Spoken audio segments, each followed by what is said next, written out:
This is your GMA Regional TV. Buong puso para sa Pilipino. Kini ang magtagkong balita karong Huwebes. Mga kahimanan nga gigamit sa illegal pogo operations gipaubos sa forensic examination. 200,000 pesos nga ganti gitanyag sa Bohol LGU sa makatudlo sa mga nagvandal sa corals. Kuwa mi pasidaan sa Mandawi City LGU sa pagbantay sa mga gamit sa CICC building. O asteroid na saksihan sa pipila ka lugar sa Northern Luzon. Kini ang GMA Regional TV Balitang Bisdak. Mayong hapon na kini ang inyong GMA Regional TV Balitang Bisdak. Ang bugtong kasaligan, kasandigan o kadangpan sa mga Bisaya nga maghatod sa labing dako ug mga nag-unang balita nga mahinungdanon sa Central ug Eastern Visayas ug live dinhi sa GMA Complex sa Dakbayan Sugbo. Ako si Alan Domingo. Karon lang yung hapon gipatuman sa NBI 7 ang search warrant sa duha ka mga edipisyo sulod sa Tourist Garden Hotel sa Barangay Agos, Lapu-Lapu City. Nga giduang may mga scam hubs sa pagsusi sa mga operatiba sa NBI 7. Nakita ang naglaray ng mga computer sets, nagkadayang mga cellphones, SIM cards, vault ug mga dokumento. Lakip sa nasakmit ang giduang mga scripts sa scamming operation. Apan nakasulat kini sa Chinese characters. Sa nasong duha ka mga edipisyo gikatahong na-rescue ang mga Indonesian nationals sa Interagency Task Force nga gilangkuban sa PAOK, NBI, IACAT, BI-PNP niadtong Sabado. Ang manasakmit nga mga computer sets, dokumento o guban pa gituang mas nga makapaligon pa sa ebidensya sa kasong human trafficking batok sa mga dinakpang langyaw. Yes, we are serving 2 search warrants in 2 buildings inside the tourist inn compound. The purpose of which is to secure evidence for additional cases to be filed after the initial case that the NBI filed for qualified trafficking in persons and the cases filed by the Bureau of Immigration for violation of immigration laws.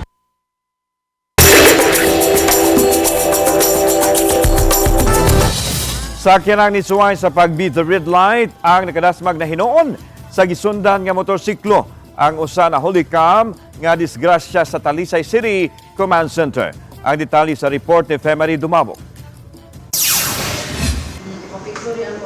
Sa kuha sa Talisay City Command Center, nahuli ka ang kusog nga dakan sa SUV aron unta mag-beat the red light. Apan naabdan kini sa stop signal, mahinungdan nga may brake kini. Sa kakusog sa dagan, misaliring ang SUV. Nahuli ka ang pagkaigo sa gisundan niining motorsiklo sa likod nga bahin sa sakyanan sa dihang misway unta sa paglihang SUV.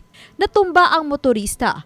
Tugod niini, hapit usab agi ang motorista sa nagsunod nga taxi nga nag-beat the red light. Matod sa hepe sa City Toda nga mihunong na ang motorista dihang nag-warning sign na ang traffic light. SUV, kusog ang iyang pagdagan, pero bisa naman tuod og nakakita na siya nga stop, ni-apply siya og brake, apan awahin na kayo, tanaw na gid kanunay ang atong oras, unya tanaw na nga to ang kining makita nila nga oras, kay kung sa tanaw gani nila nga about to stop na, di lang gid mohagad og pagtabok aron malikayan ang disgrasya. Samtang taliwa ni mga motor o tricycle nga nagtagbo din ang uban pa left turn. Kalit lang makita sa monitoring sa CCTV sa Command Center. Kining panagdasmag nining palabang nga motor o pa left turn nga motorsiklo. Mato di tumulak nga parihong wa mo giveaway ang duha. Hangyo sad sa atong mga nagmotor, naagi usa or ikaw mismo mo'y unang mo minor aron paghatag og higayon sa pikas nga makaliko. So nag-defensive driving. Unta mag-defensive driving ginunta sila. Hinunang duha ka disgrasya ang nagkasabot ra. Samtang gipahunong og giisyuhan og citation ticket sa City Toda ang driver ni ining truck kansang karga 20 ka toneladang trigo. Tungod sa kabugat matud pa ang uban sa mga trigo ang nangahulog sa daan nga kuyaw sa disgrasya alang sa mga nagmotorsiklo. Nabaw og papupo ang atong mga kauban, unya delikado to siya kay kana bitong trigo nga dangugon nga klase sa material. So delikado kay to siya sa nagmotor. So ato nang gitawagan nato ang atensyon, gitawagan nato mismo ang operator nga maunay nahitabo sa imong truck. Uban ni Godfrey Relien, Femari Dumabok. Balitang Bisdak. Agig tubag sa mga may question sa plano sa Mandawi City LGU nga mangutang og binilyon ka pesos alang sa City Hall building. Adunay reaksyon og awhag ang mga opisyalis nini. Dugang detalye sa live report ni Nico Serino. Nick.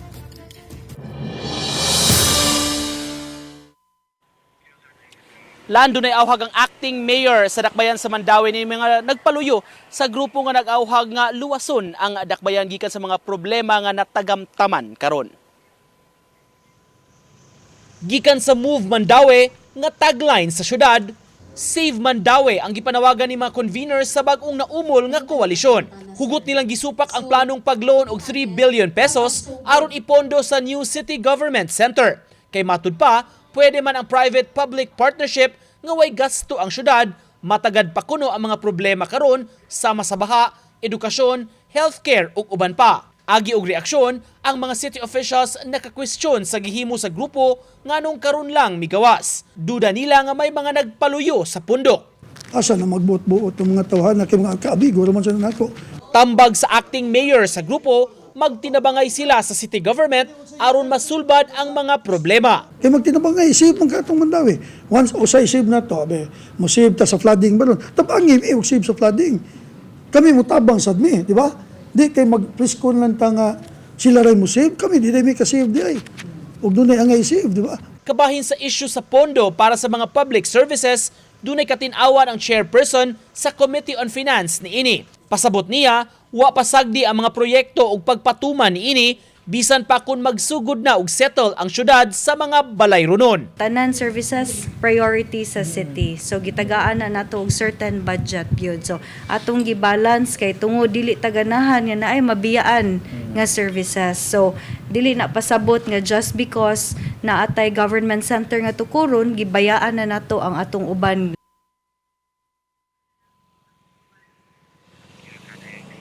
Lan sa second reading na pasar niya tumiging sesyon sa konseho kining pagpa-ratify o pag-aprobar sa City Council ni ining loan agreement tali sa Mandawi o sa usa ka bangko mapuham sa Pondo Land. Doon na pa'y third reading ini o gilauman nga doon na pa'y diskusyon ng mahitabo ni ini sumaabot ka sesyon sa konseho. Lan?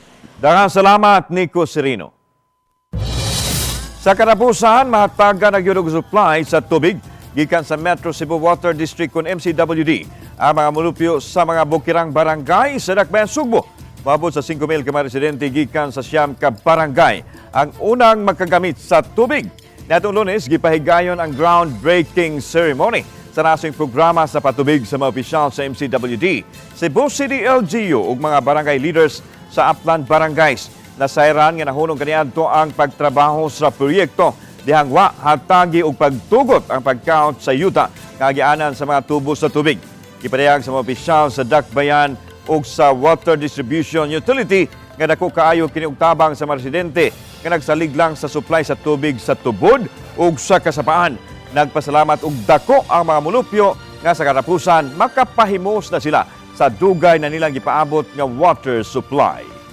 Magtinabangay ta kay para atong ang mga kaigsuunan labi na sa kabukirang barangay makakuha og tagamtam na og tubig. Before sa December will come, no? Mahinaot ang nanay tubig ang atong kabalayan. Snorkeling activity sa Virgin Islands sa Bohol, temporaryong gipasiradaan samtang 200,000 pesos gitanyag sa makatudlo sa nagvandalize sa corals. Ano ang detalye? Nunot sa nakit ang vandalismo sa corals, gimando ni Panglao Mayor Boy Arcay ang pagsarado sa Estaca snorkeling site sugod karong Lunes, September 9. Samtang mintanyag og 200,000 pesos cash reward si Bohol Governor Ares Aumentado sa makatudlo sa dive guide nga nakuha og video nga nagvandal sa coral. Sa video nga gipost sa gobernador, makita nga usa ka local dive guide ang nanghilabot sa mga corals. Mo request as mga national agency, no, kabahin na yung mga dive shops, no, na mo check good kung kinsa na mga dive shops na nag-illegal, then ato i-enforce good na ang pwedeng maka business sa atong mga diving industry kanira yung mga legal. Nanawagan usab ang usa ka kanhi opisyal sa Panglao nga unta adunay himong inventory sa mga dive shops sa Panglao. It has been happening for quite a while. So, mao ni resulta nga kini bitawng daghang mga illegal nga mga dive shops sa karon mandi akong sugyot ini nga mo conduct ng inventory sa all divers. Okay. Kanang mga lisensyado o kanang dili lisensyado nato imbestigaron o kinsa gini mga tawhana nga involved. Kauban si Clans Gabutin, Mark Redjabella. Balitang Bisdak. Kini ang GMA Regional TV Balitang Bisdak.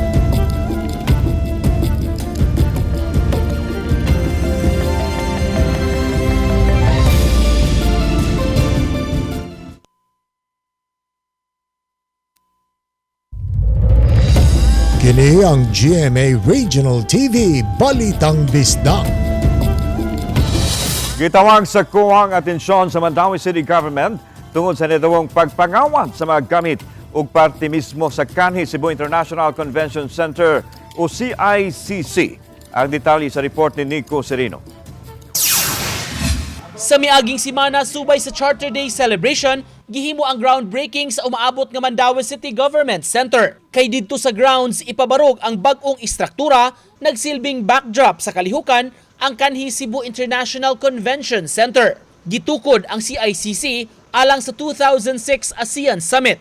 Nagusbat na ang itsura sa building nga apektado sa 2013 earthquake ug sa bagyong Yolanda. Kung tan-awon karon, dakong parte na sa bungbong ang nangawala. Kining estado sa kanhi CICC building gi-highlight sa Commission on Audit nga mitataw wala hingpit nga mabantayi gikan sa nahitabong theft o pilferage. Sa ilang report nga pinitsyahan Abril karong tuiga, misangpot kuno kini sa wastage sa government resources. Girekomendar sa ahensya hingusgan ang pag-secure sa dapit pinaagi sa mga personnel aron mabantayan ang government property. Giawhag sab ang dakbayan nga mulusad og investigasyon sa pagkawala sa mga parte niini. Si Acting Mayor Glenn Bersede mipasabot labi na karon kay wala nay namuyo palibot sa CICC, mas makasecure na ang syudad sa building.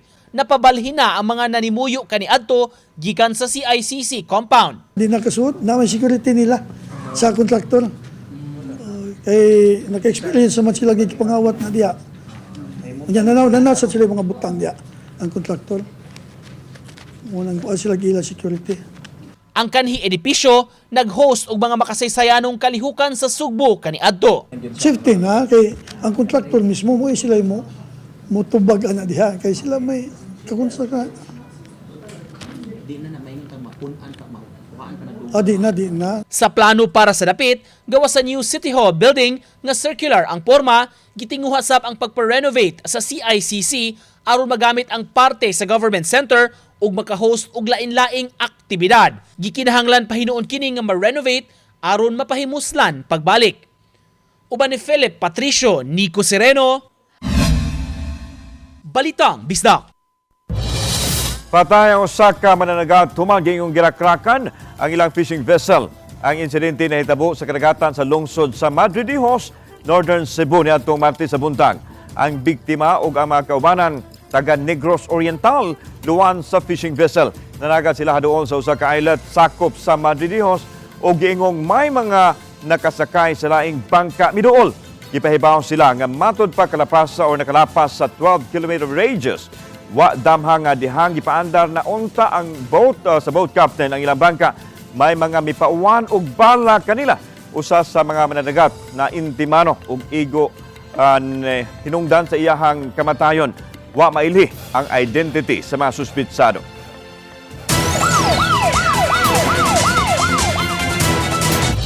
Patay ang usa ka babae human gidunggam sa kapuyo sa barangay Giwan 1. Palumpon Leyte, pasado alas 6 sa gabi na atong Domingo. Mato ni Police Captain Realtor Tabernero ang hipi sa Palumpon Police Station nga dinangop ang biktima sa istasyon kay ipadakop ang iyang bana apan wa na lang kini modayon sa iyang reklamo human na sayran nga dili dayon madakpan ang iyang kapuyo. Pagka alas 4 sa hapon nidangop usab sa istasyon ang suspect ug mipasangil sa biktima nga adunay laing laki. Pagka alas 6 sa gabi giadto sa suspect ang biktima sa balay sa iya ani ni og nahitabo ang panaglalis. Nikuha og kitchen knife ang suspect og giduslak sa pagkadaghang higayon ang likod sa biktima. Nisibat ang suspect sa Tacloban ug sa mga misunod nga adlaw nibalik kini silang balay sa barangay Sabang ug dali nga gipahibaw sa mga silingan ang kapulisan nga nisangpot sa pagkasikop sa suspect. Daghan ang nagtuong nga ubos sa ginaling drugas ang suspitsado.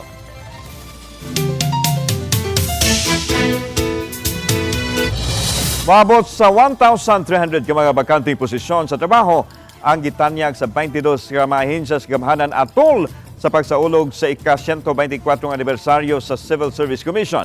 Gipahigayon kini sa Civil Service Commission sa Central Visayas kagahapon ug karong adlaw sulod sa usa ka mall sa Dakbayan sa Sugbo.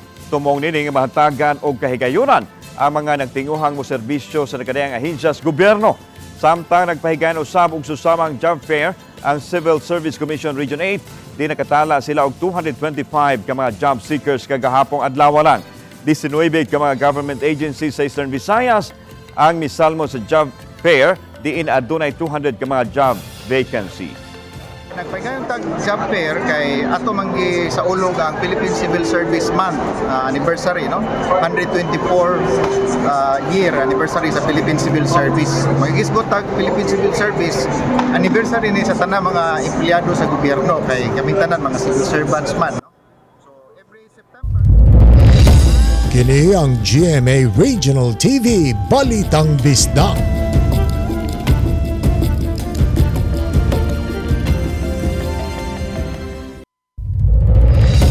Kini ang GMA Regional TV Balitang Bisdak.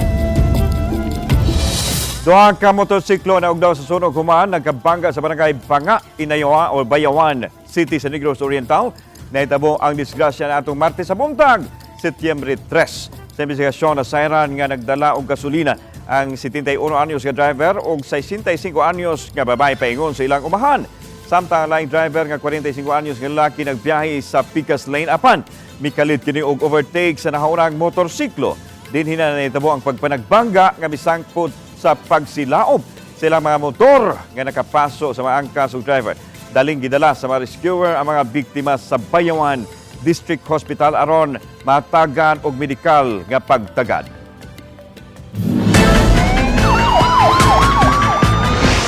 Sa pagbukas sa ika-30th National Crime Prevention Week, gibisita sa Talisay City Police ang mga financial establishment. Matod sa hepe sa Talisay City Police, Lieutenant Colonel Ipriam Paguyod, nga paagi kini aron mapalambo ang seguridad nga ilang gipatuman og malikay nga mabiktima sa tulis, ila daguban pang kriminalidad. Kabahay niini ang pagpaila sa advanced alarm system nga ngayang gamiton sa mga establishmento nga konektado sa police station aron mas paspas ang ilang pagtubag kung adunay emerhensiya. Nahatagan og kagayunan nga makasaulog sa buwan ng wika ang mga persons deprived of liberty sa Talisay City BGMP facility. Gipasinati sila sa culmination sa kasaulugan nga sagad lang masinati sa mga tinun-an ug posibleng wa nila masinati kaniadto. Naglakip ang kalihukan sa tigi sa balak, sayaw sa kinaraan, slogan ug poster making contest nga gisalmutan sa mga PDL. Samtang read a book og feeding program gihimo usab sa mga personnel sa Talisay City BGMP sa Maghaway Elementary School. Gitudluan sa pipila ka mga personnel sa Talisay City BGMP ang mga tinun-an sa grade 1 ug nihatag og mga pagkaon. Matud pa nga usa sa ilang advokasya ang mapabusog ang kabataan sa kahibalo ug ang ilang tiyan. Ipaygayon og road safety advocacy ang mga personnel sa Manila Traffic Commission Mitcom sa mga national highway o sa mga sudlunong bahin sa lungsod. Gipahinumduman nila ang mga motorista sa basic traffic law sama sa pagsulob og helmet kun mosakay og motorsiklo. Gisusi usab dila ang mga suga ug ubang accessories sa mga motorsiklo. Pahinumdum ni Glenn Antigua, Pangulo sa Mitcom, nga dili angayang kalimtan bisan sa yano nga lagda sa trapiko kay sagad mo'y hinungdan sa disgrasya. Nabantayan sa Mitcom nga tungod sa ilang advokasya na minusan na ang disgrasya og nalikayan na ang pagkakala sa kinabuhi sa mga nalambigit sa aksidente sa kadalanan. Dili lang ang pagpalambo sa mga tambal o medisina alang sa panglawas sa katawhan, kundi apil usab ang pagpalig-on sa biomedical research gamit ang makahimanan og teknolohiya. Kini ang usa sa gisgutan atol sa Philippine Biomedical Engineering Conference and exhibits nga gipahigayon sa usa ka universidad din gitambungan usab sa mga eksperto sa natad sa science and technology uban ang nagkalain-laing mga tinun-an sa natad sa research. Gimugatan ni Dr. Nilo Tibugtay usa sa mga keynote speakers ang kamahimdanon sa collaboration din dili lang matud pa usa ka gamit ang biomedical technology apan lugway usab kini sa healing process. Pamahimo usab kining maggamit sa natad sa biomedicine, negosyo ug uban pa Ang kalihukan gitawag og Teknolunas nga adunay tema nga transforming health research into biomedical devices. Kini matud pa ang pagtakdo sa patas ug maabot nga healthcare delivery system sa nasod. What we intend is to make it automated, like a robotic thing that is already done in several countries in the world. Kini ang GMA Regional TV Balitang Bisdak.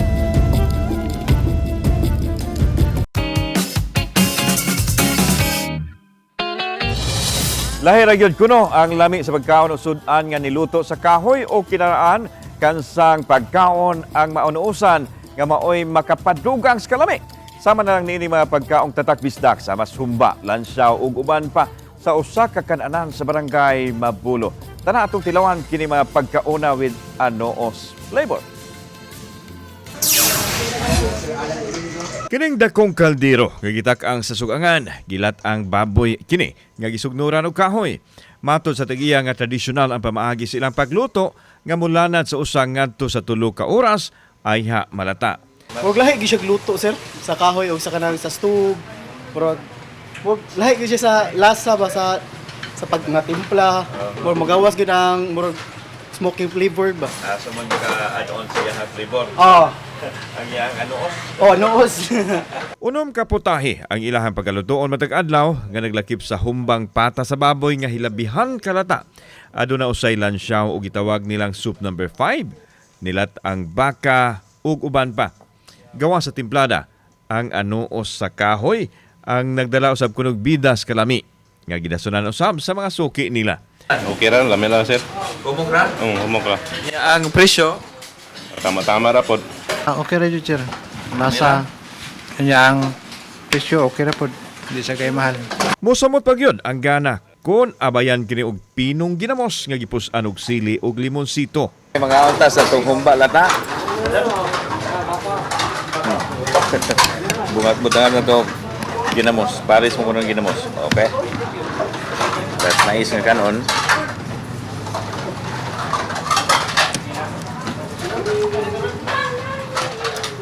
Lami.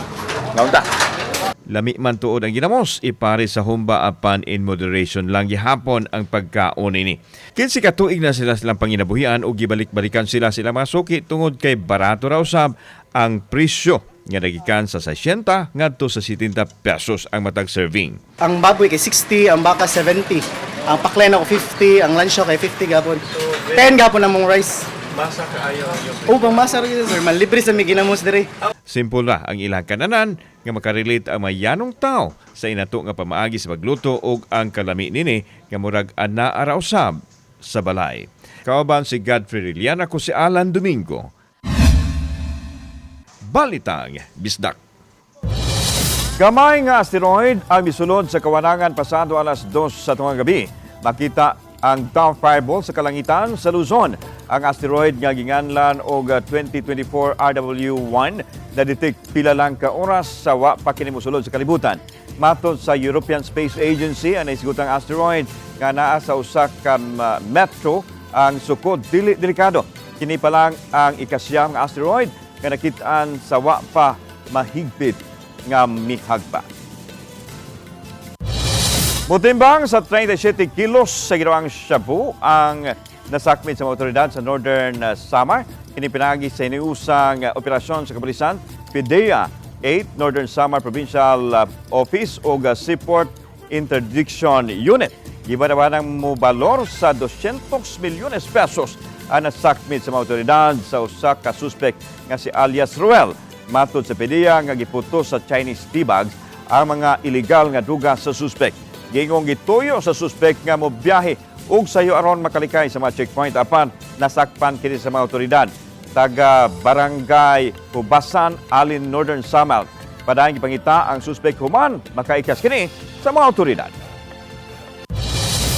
Duha ka gabi na lang sa dili pa ang live historical opening sa NCAA Season 100 sa MOA Arena.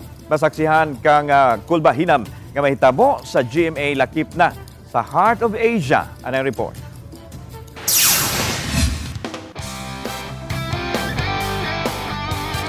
Gisugdan ang pagpangita sa bagong mga bayani sa Season 99. Ang mutatak unya og dili makalimtan nga collegiate sports moment mao na usab ang atangan sa Season 100 sa National Collegiate Athletic Association o NCAA. Kini ang mga NCAA Siglo 1 Inspiring Legacies o NCAA sa iyang unang siglo uban ang talagsaong kabili niini. Ang host school sa historic season mao ang Lyceum of the Philippines University. Panguluhan kini ni Season 100 Policy Board President Attorney Roberto Laurel. It is our pride and honor for LPU, Lyceum of the Philippines University, to be the host of Season 100. Together with our coverer, our partner GMA, we prepared an opening ceremonies that will show how NCAA was with respect to its legacy, its history, and then also unity and strength by way of several innovations. Duwa sa giatangan nga mga duwa sa basketball, ipakita usab ang laing sports taliwa sa nagkalapad nga interes sa mga Pinoy sa paugnat sa kusog. Mitambong sa NCAA Philippines Season 100 sa Grand Press Conference ang NCAA Management Committee, ang team member school. Excited na silang magkaharong kung pananglit nga mag-abot pag-usab sa final sa Season 100. Sa pagbukas sa 100 years sa NCAA, mutambong usab sila Justin De Dios sa SB19 ug ang Pipa Female Alphas nga G22 nga moawit sa NCAA Season 100 theme song nga Own the Future nga mipatilaw og sample atol sa press conference. Busa, atangan nato uban ang kahinamang opening ceremony sa Season 100 karong Sabado, Setyembre 7 sa Mall of Asia Arena nga ipasundaig sa Setyembre 8 Domingo alas 10:05 sa buntag nga ipasundayag usab sa GMA ug sa Heart of Asia. Kauban si Clans Gabutin, Mark Regia Abella. Balitang Bisdak. Kami ang GMA Regional TV Balitang Bisdak kinatibukang pwersa alang sa mas dakong misyon ug mas halapad nga pag-alagad sa nasod. Maayong hapon mga kapuso.